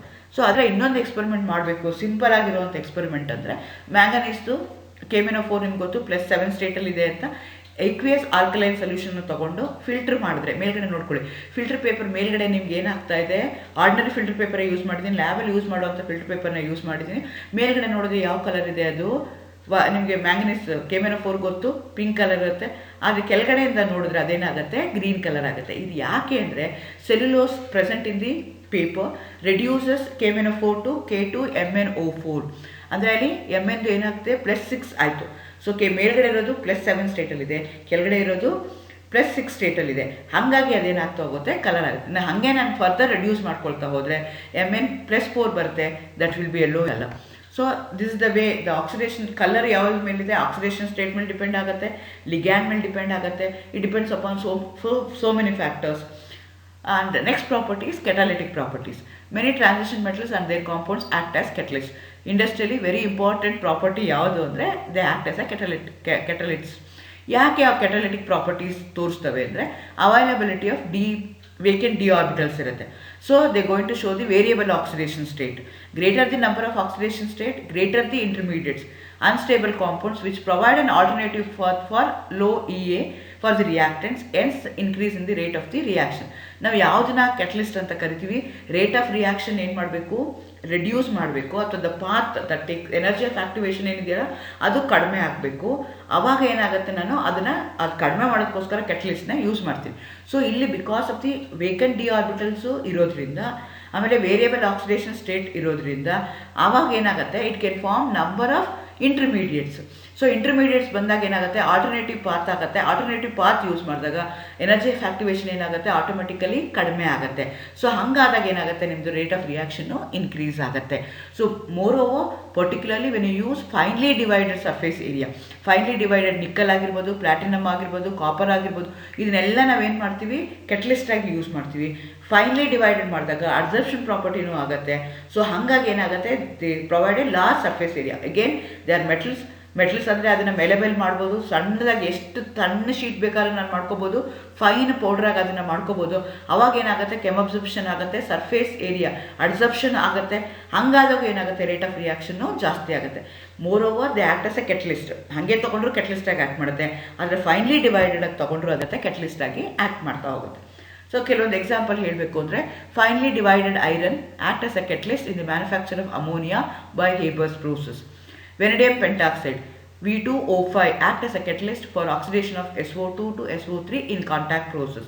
Again sulfurous oxide and oxygen peroxide ಅವೆರಡು ಸೇರಿಸಿ ಫೆಂಟಾನ್ಸ್ ರಿಯೇಜೆಂಟ್ ಅಂತ ಕರಿತೀವಿ. They are used in the oxidation of alcohols to aldehyde. Again platinum can be used as a catalyst for Oxford's process for manufacture of nitric acid. Haber's process ಆಗಿರ್ಬೋದು, contact process ಆಗಿರ್ಬೋದು, nitric acid Oxford process ಆಗಿರ್ಬೋದು, ಇದೆಲ್ಲ ಇಂಡಸ್ಟ್ರಿಯಲ್ಲಿ very important compounds. ಇದಕ್ಕೆಲ್ಲ ನಾವು catalyst ಆಗಿ ಯಾವುದು use ಮಾಡ್ತೀವಿ ಅಂದರೆ ಡಿ ಬ್ಲಾಕ್ ಎಲಿಮೆಂಟ್ಸ್ನ ಯೂಸ್ ಮಾಡ್ತೀವಿ. ಸೊ ನಾನು ಒಂದು ಸಿಂಪಲ್ ಎಕ್ಸ್ಪೆರಿಮೆಂಟ್ ಹೇಳಬೇಕು ಅಂದರೆ, ಪ್ಲಾಟಿನಮ್ ವೈರ್ನ ಹೀಟ್ ಮಾಡಿಬಿಟ್ಟು ಕೆಳಗಡೆ ನಾವು ಅಮೋನಿಯಾ, ಕಾನ್ಸಂಟ್ರೇಟೆಡ್ ಅಮೋನಿಯಾ ಸೊಲ್ಯೂಷನ್ನ ತೊಗೊಂಡ್ರೆ, ಎಕ್ವೇಸ್ ಮಾಡೋದು ಬೇಡ, ಅಮೋನಿಯಾ ಸೊಲ್ಯೂಷನ್ ತೊಗೊಂಡು ಆ ಪ್ಲಾಟಿನಮ್ ವೈರ್ನ ಮೇಲ್ಗಡೆಗೆ ಇಟ್ಟರೆ ಅದೇನಾಗುತ್ತೆ, ಗ್ಲೋ ಆಗ್ತಾ ಇರುತ್ತೆ. ಇಲ್ಲಿ ಏನಾಗ್ತಾ ಇದೆ ಅಂತಂದರೆ, ಈ ಪ್ಲಾಟಿನಮ್ ಏನಿದೆಯಲ್ಲ, it act as a oxidizing agent. ಈ ಅಮೋನಿಯಾ ಇದ್ದಿದ್ದು ಏನಾಗುತ್ತೆ, ಎನ್ಒಗೆ ಕನ್ವರ್ಟ್ ಆಗುತ್ತೆ by oxygen from the air. That's why it going to glow. ಈ ಎಕ್ಸ್ಪೆರಿಮೆಂಟ್ ನಾವು ಸಿಂಪಲ್ ಆಗಿ ನೀವು ಕ್ಲಾಸ್ ಮಾಡಿ ಅದನ್ನು ತೋರಿಸ್ಬೋದು. This are the different catalyst that we are used. ಅಲ್ಲಿ ಬರ್ದಿರ್ತಾರೆ ಹೈಡ್ರೋಜನೇಷನ್ಗೆ ಕೆಟಲಿಸ್ಟ್ ಯಾವ್ದು ಯೂಸ್ ಮಾಡ್ತಾರೆ, ಕೋಬಾಲ್ಟ್ ಮ್ಯಾಂಗನೀಸ್ ಈ ಥರ ಸ್ಟೋರ್ ಮಾಡಿ ಬಾಲ್ಗಳ ಥರ ಮಾಡಿ ಅದನ್ನು ಇಟ್ಟಿರ್ತಾರೆ, ಅದನ್ನು ಯೂಸ್ ಮಾಡ್ತಾ ಹೋಗ್ತಾರೆ. ಸೊ ನೆಕ್ಸ್ಟ್ ಪ್ರಾಪರ್ಟಿ ಏನು ನಾವು ಕನ್ಸಿಡರ್ ಮಾಡ್ಕೊಂಡ್ರೆ ಅಂದರೆ ಮ್ಯಾಗ್ನೆಟಿಕ್ ಪ್ರಾಪರ್ಟಿ. ಸೊ ನಾನು ಮುಂಚೆನೇ ಹೇಳಿದಾಗೆ they going to show spectral and magnetic property. That's one of the unique features of D block elements. ನಾವು ಮ್ಯಾಗ್ನೆಟಿಕ್ ಪ್ರಾಪರ್ಟಿನ 3 ಥರ ಕನ್ಸಿಡರ್ ಮಾಡ್ತೀವಿ. ನೀವು ಕೊಟ್ಟಿರೋಂಥ substance either they may be paramagnetic, or they may be diamagnetic, or they may be ferromagnetic. ಯಾವ ಥರ ಅದನ್ನು 3 ಥರ ನಾವು ಏನು ಮಾಡ್ತಾ ಹೋಗ್ತೀವಿ, ಡಿವೈಡ್ ಮಾಡ್ತೀವಿ. ಪ್ಯಾರಾಮ್ಯಾಗ್ನೆಟಿಕ್ ಅಂದರೆ they going to have the unpaired electrons. Unpaired electrons ಇರೋದಕ್ಕೋಸ್ಕರ ಆ ಮ್ಯಾಗ್ನೆಟಿಕ್ ಫೀಲ್ಡ್ ಏನು ಮಾಡುತ್ತೆ, ಅದು ಅಟ್ರಾಕ್ಟ್ ಮಾಡುತ್ತೆ. ಚಿತ್ರದಲ್ಲಿ ಕರೆಕ್ಟಾಗಿ ನೋಡಿ. ಸೊ ಅಲ್ಲಿ ಏನಾಗ್ತಾ ಇದೆ, ಮ್ಯಾಗ್ನೆಟಿಕ್ ಫೀಲ್ಡಿಂದ ಅದು ಅಟ್ರಾಕ್ಟ್ ಆಗ್ತಾ ಇದೆ. ಆ ಥರ ಡಯಾಮ್ಯಾಗ್ನೆಟಿಕ್ನ ತೊಗೊಂಡ್ರೆ they are going to have paired electrons. ಹಾಗಾಗಿ ಏನಾಗುತ್ತೆ, they are going to repel by the magnet. So ferromagnetic ಅಂದರೆ they are going to acquire the permanent magnetic property. Cobalt, nickel ಮತ್ತು ಅದನ್ನು ನಾವೇನಂತ ಕರಿತೀವಿ, ಪರ್ಮನೆಂಟ್ ಅಲ್ಲ ಫೆರೋಮ್ಯಾಗ್ನೆಟಿಕ್ ಅಂತ ಹೇಳ್ತೀವಿ. ಸೊ ಇದು ಯಾಕಾಗುತ್ತೆ ಅಂದರೆ, most of the transition metals and their compounds are paramagnetic in nature because they going to have the unpaired d electrons. ನಾನು ಹೇಳಿದೆ ಡಿ ಸೆಲ್ಲಲ್ಲಿ ಅನ್ಪೇರ್ಡ್ ಎಲೆಕ್ಟ್ರಾನ್ಸ್ ಇರುತ್ತೆ. And each unpaired electron act as a micromagnet. So therefore they going to act as a magnet, therefore they going to show the paramagnetism. ಇಲ್ಲಿದೆ ಒಂದು north pole ಇದೆ, ಒಂದು south pole ಇದೆ. So they going to have spin of plus half and minus half. They going to act as a tiny magnet because of the going to show the magnetic property. ಇದು ಯಾಕಾಗುತ್ತೆ ಅಂದರೆ, unpaired electrons ಇದ್ದರೆ ಮಾತ್ರ ಇದು ಆಗಕ್ಕೆ ಸಾಧ್ಯ, ಪೇರ್ಡ್ ಇದ್ದರೆ ಇದು ಆಗಕ್ಕೆ ಸಾಧ್ಯ ಇಲ್ಲ. So increase in the number of unpaired electron increases the paramagnetic character. So ನೀವು ಎಲೆಕ್ಟ್ರಾನಿಕ್ ಕಾನ್ಫಿಗರೇಷನ್ ಬರೀತಾ ಹೋದಂಗೆ ನಂಬರ್ ಆಫ್ ಅನ್ಪೇರ್ಡ್ ಎಲೆಕ್ಟ್ರಾನ್ಸ್ ಜಾಸ್ತಿ ಆಗ್ತಾ ಹೋದಂಗೆ ನಿಮಗೆ ಪ್ಯಾರಾಮ್ಯಾಗ್ನೆಟಿಕ್ ಕ್ಯಾರೆಕ್ಟರು ಜಾಸ್ತಿ ಆಗ್ತಾ ಹೋಗುತ್ತೆ. ಸೊ ಪ್ಯಾರಾಮ್ಯಾಗ್ನೆಟಿಕ್ನ ಹೆಂಗೆ ಕಂಡುಹಿಡಿಯೋದೇನು, ಜಾಸ್ತಿ ಹೇಗೆ ಕಡಿಮೆ ಅಂತ ಹೇಗೆ ಅಂದರೆ ಅದಕ್ಕೊಂದು ಯೂನಿಟ್ ಇದೆ, ಅದನ್ನು ಮ್ಯಾಗ್ನೆಟಿಕ್ ಮೊಮೆಂಟಮ್ ಅಂತ ಕರೀತಾರೆ. Mu is equal to root of n into n+2. ಇದನ್ನು ಬೋರ್ ಮ್ಯಾಗ್ನೆಟ್ರಾನಲ್ಲಿ ಎಕ್ಸ್ಪ್ರೆಸ್ ಮಾಡ್ತಾ ಹೋಗ್ತಾರೆ. ಸೊ ಇದು ಒಂದಾಯಿತು. ಅಂದರೆ all D block elements they going to show the paramagnetism because they going to have the unpaired electrons. As the number of unpaired electrons increase ಆದಂಗೆ paramagnetic ಕ್ಯಾರೆಕ್ಟರ್ನು increase ಆಗ್ತಾ ಹೋಗುತ್ತೆ. ಆದರೆ ಐರನ್ನು, ಕೊಬಾಲ್ಟು, ನಿಕ್ಕಲ್ನ ತೊಗೊಂಡ್ರೆ ದೇ ಹ್ಯಾವ್ ಅನ್ಪೇರ್ಡ್ ಎಲೆಕ್ಟ್ರಾನ್ಸ್. ಆ unpaired electrons ಏನಾಗಿದೆ ಅಂದರೆ they going to align with the external magnetic field. ಇದಕ್ಕೆ ಒಂದು ಸ್ಪಿನ್ ಇದೆ ಆಲ್ರೆಡಿ, ಟೈನಿ ಮ್ಯಾಗ್ನೆಟ್, ಅದು ಒಳಗಡೆನೆ ತನ್ನ ಮಾಲಿಕ್ಯೂಲ್ ಒಳಗಡೆ ಅದು ಮ್ಯಾಗ್ನೆಟ್ ಥರ ಆ್ಯಕ್ಟ್ ಮಾಡ್ತಾ ಇದೆ. ಜೊತೆಗೆ ನಾವು ಏನು ಎಕ್ಸ್ಟರ್ನಲ್ ಮ್ಯಾಗ್ನೆಟಿಕ್ ಫೀಲ್ಡ್ ಅಪ್ಲೈ ಮಾಡ್ತೀವಲ್ಲ, ಆ ಅಪ್ಲೈ ಮ್ಯಾಗ್ನೆಟಿಕ್ ಫೀಲ್ಡ್ ಜೊತೆಗೆ ಏನಾಗುತ್ತೆ, ದೇ ಗೋಯಿಂಗ್ ಟು ಅಲೈನ್, ಎರಡೂ ಒಂದೇ ಡೈರೆಕ್ಷನಲ್ಲಿ ಹಾಕ್ಬಿಡ್ತವೆ. ಹಾಗಾಗಿ ದೇ ಗೋಯಿಂಗ್ ಟು ರೀಇನ್ಫೋರ್ಸ್. ಹಾಗಾಗಿ ಎಕ್ಸ್ಪೊನೆನ್ಷಿಯಲಿ ಅವೇನಾಗ್ತವೆ, ಸ್ಟ್ರಾಂಗ್ ಪ್ಯಾರಾಮ್ಯಾಗ್ನೆಟಿಕ್ ಆಗಿಬಿಡುತ್ತೆ. ಅನ್ಪೇರ್ಡ್ ಎಲೆಕ್ಟ್ರಾನ್ ಇದ್ರೇ ಅವೇನಾಗ್ತವೆ, ಪ್ಯಾರಾಮ್ಯಾಗ್ನೆಟಿಕ್ ಆಗಿಬಿಡುತ್ತೆ. ಜೊತೆಗೆ ಏನಾಗ್ತಾ ಇದೆ, ಎಕ್ಸ್ಟರ್ನಲ್ ಮ್ಯಾಗ್ನೆಟಿಕ್ ಫೀಲ್ಡ್ ಏನಿದೆಯಲ್ಲ ಅದ್ರ ಜೊತೆಗೆ ಇದು ಅಲೈನ್ ಆಗಿಬಿಟ್ಟು ಆ ಎಕ್ಸ್ಟ್ರಾ ಮ್ಯಾಗ್ನೆಟಿಕ್ ಫೀಲ್ಡು ಮತ್ತು magnetic field within the molecule ಎರಡೂ ಸೇರ್ಕೊಂಡ್ಬಿಟ್ಟು ರೀಇನ್ಫೋರ್ಸ್ ಆಗಿಬಿಡುತ್ತೆ. ಹಾಗಾಗಿ ಏನಾಗುತ್ತೆ, ಎಕ್ಸ್ಪೊನೆನ್ಷಿಯಲಿ ಏನಾಗ್ಬಿಡ್ತಾವು, ಸ್ಟ್ರಾಂಗ್ ಪ್ಯಾರಾಮ್ಯಾಗ್ನೆಟಿಕ್ ಆಗುತ್ತೆ. Therefore they become permanently they are going to acquire the magnetic property, and those substances we are going to call it as ferromagnetic in nature. Iron ಆಗಿರ್ಬೋದು, cobalt ಆಗಿರ್ಬೋದು, nickel ಆಗಿರ್ಬೋದು, ಇವನ್ನು ಏನಾಗಿರ್ಬೋದು ಇರ್ಬೋದು. So ಅದನ್ನು ಕಂಡುಹಿಡಿಯೋದಕ್ಕೆ ಒಂದು ಮಿಷಿನ್ ಯೂಸ್ ಮಾಡ್ತೀವಿ, that is called as a Gouy balance, which helps to distinguish between paramagnetic and diamagnetic ಸಬ್ಸ್ಟೆನ್ಸ್ನ ಡಿಫ್ರೆನ್ಷಿಯೇಟ್ ಮಾಡೋದಕ್ಕೆ ಯೂಸ್ ಮಾಡ್ಕೊಳ್ತೀವಿ.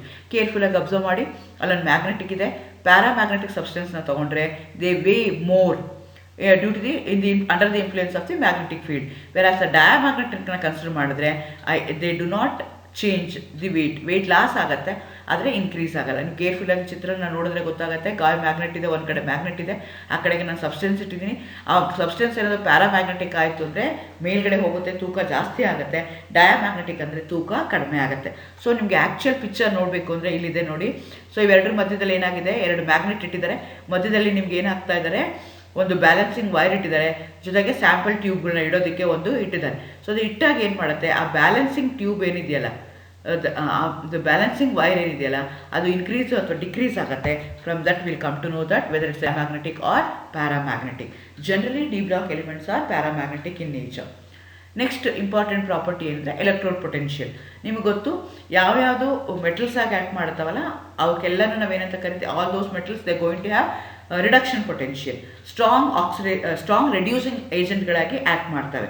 ಸೊ ಜೊತೆಗೆ they liberate hydrogen from dilute acids.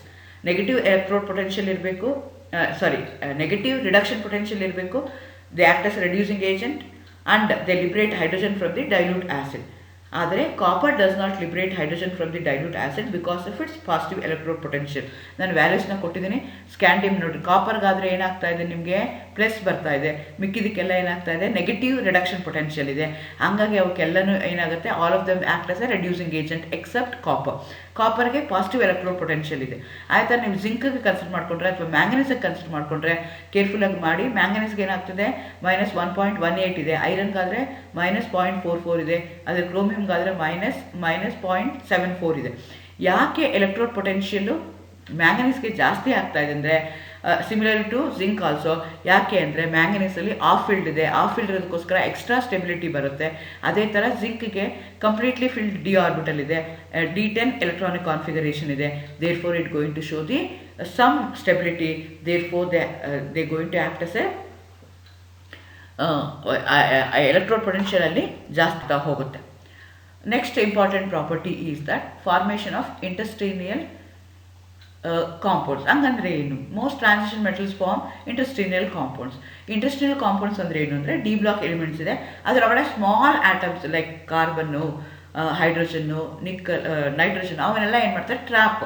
ಅವರ ಮಧ್ಯದಲ್ಲಿ ಏನಾಗುತ್ತೆ, ಕ್ರಿಸ್ಟಲ್ ಲ್ಯಾಟಿಸ್ ಇದೆ, ಅದರಲ್ಲಿ 1-2 ಆಟಮ್ ತೆಗೆದ್ಬಿಟ್ಟು ಇದನ್ನು ಅದರೊಳಗಡೆ ಹಾಕ್ಬಿಡ್ತಾರೆ. ಸೊ ಹಾಕಿದಾಗ ಏನಾಗುತ್ತೆ ಅಂದರೆ, ಆ ವೈಡ್ಸ್ ಅಥವಾ ಆ ಹೋಲ್ಸ್ ಏನಿರುತ್ತಲ್ಲ between the packed atoms of the crystalline transition metals.